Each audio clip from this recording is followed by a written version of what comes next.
On this episode of China Uncensored, China is jumping on the creepy science experiment bandwagon. And boy, is it weird.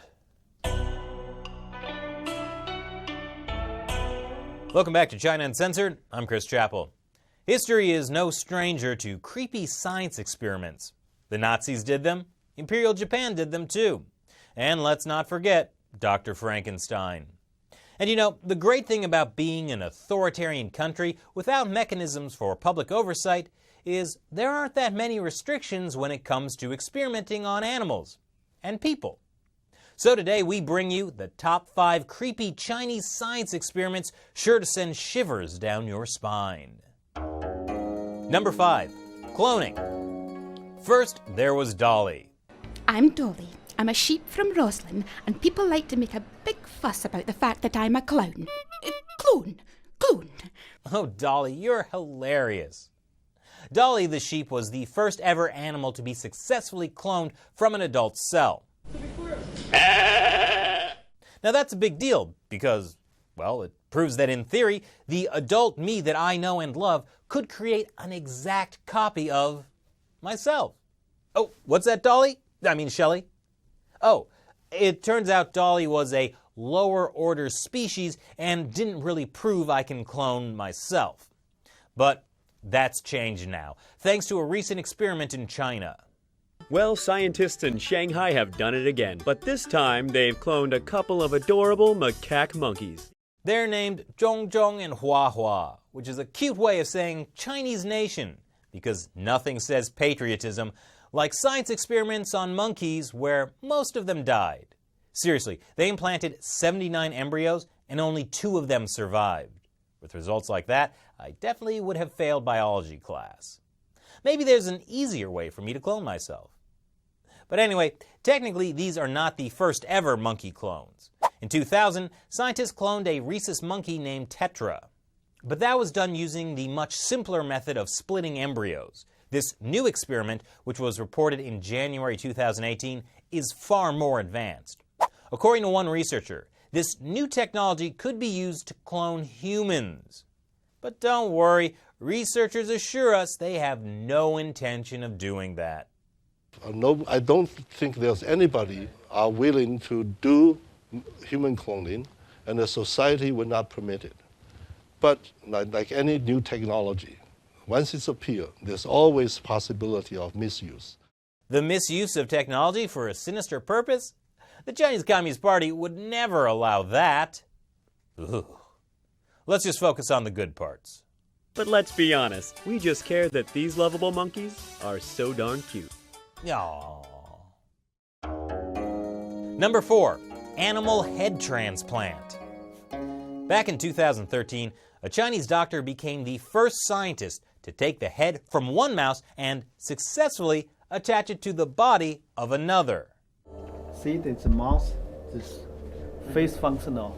Ren says that after having its head placed onto a new body, the mouse opened its eyes, could breathe, and make basic movements. Oh, and then it died a day later. What more could you ask for in a successful surgery? And Dr. Ren Xiaoping has conducted over 1,000 such successful mouse head transplants. An army of Franken-mice. Somehow it's still adorable. But it turns out the good doctor was just warming up. All those rodents were just the appetizer ahead of the main course. A monkey head. 就是说头移植过程中，我们在搬之前把供体和受体先放着，用这么一个 tube 把它给连接起来，就是说头和供体互相交换过程中循环不中断。 According to a 2016 report by the New Scientist, Dr. Ren pulled off the the head off a monkey and reattached it to the body of another monkey. The monkey survived, but was only kept alive for 20 hours after the procedure, for ethical reasons, he said. Which is to say, the monkey could totally have survived longer if we had wanted to. We swear it's all about the ethics. Yes, Franken monkeys are all about the ethics. Let's just move ahead, shall we? Number 3, human head transplant. Well, it turns out a monkey head wasn't quite headline material enough for Dr. Ren Xiaoping. 陶移植呢，它是应该说是最后的一个人类医学的一个也是最大的一个挑战。 At a press conference in December, his colleague, Italian doctor Sergio Canavero, dropped the bombshell. The surgery happened successfully. Well, if it's the same kind of successfully as with the mice and the monkey... Oh, wait. What's that? The first full rehearsal has taken place in China. A full rehearsal? What does that mean? The surgery lasted 18 hours. And... In a few days, Shopping will announce and give you all the ins and outs. Oh, what an anticlimax. Well, it turns out Dr. Ren Xiaoping did give all the ins and outs in this article in Surgical Neurology International. First of all, just to let you know, the experiment was approved by a Chinese ethics board, and the families of the cadavers consented. Still, I'm going to need to see a copy of those consent forms, if you don't mind. But in conclusion, drum roll please, Dr. Ren says that the test-run head graft was a great success. And by success, he meant both test subjects were dead. No, the surgery didn't kill them, he just did the experiment on dead bodies. So, take that success with a grain of salt. So, what exactly is the plan now? The next step is a full head transplant on brain-dead organ donors, and the first human head transplant is imminent. So first a Frankenmouse, then a Frankenmonkey, and now a Frankenstein. I can't wait. Number 2, easy organ donation.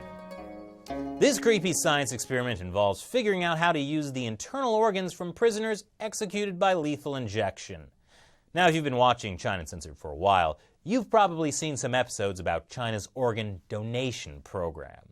And for those of you who are new to the show, in China, donation means they kill you and take your organs. A lot of China's involuntary organ donors are prisoners who are given the death penalty. And in China, you can be given the death penalty for things like economic crimes. But there's a problem. Prisoners are now executed using lethal injection, so the organs get poisoned too.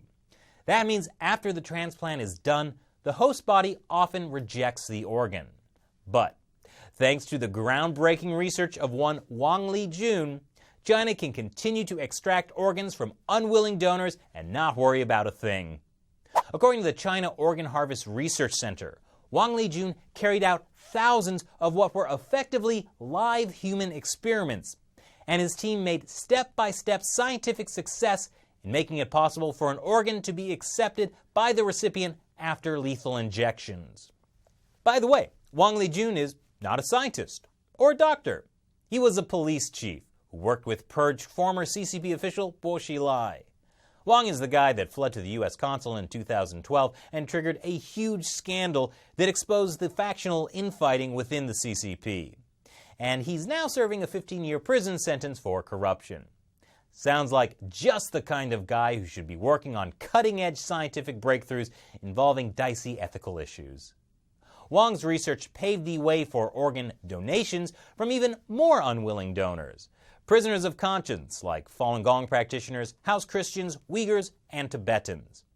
These are different from prisoners given the death penalty since they are imprisoned for their beliefs and then just quietly disappeared into the system. And according to reports, there are a lot of them.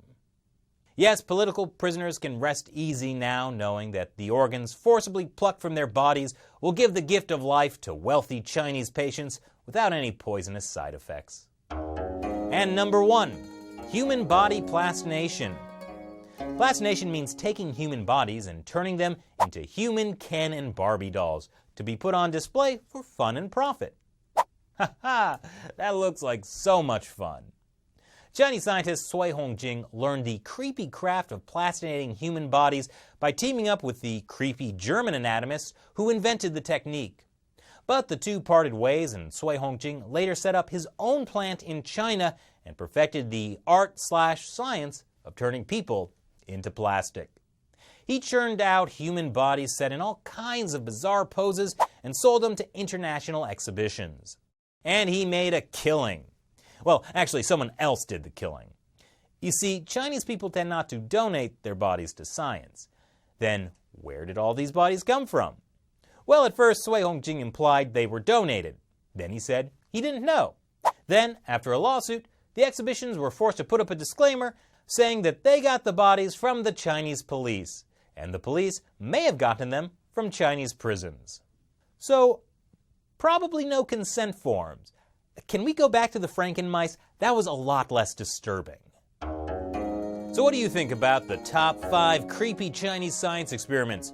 Leave your comments below. Thanks for watching this episode of China Uncensored. Once again, I'm your host, Chris Chappell. See you next time. Be the first to find out about the next creepy/cutting-edge experiment coming out of China. Visit ChinaUncensored.tv. We upload full half-hour episodes you won't see on YouTube. Learn about the wacky exploits of the Chinese regime before even the scientific community does. ChinaUncensored.tv.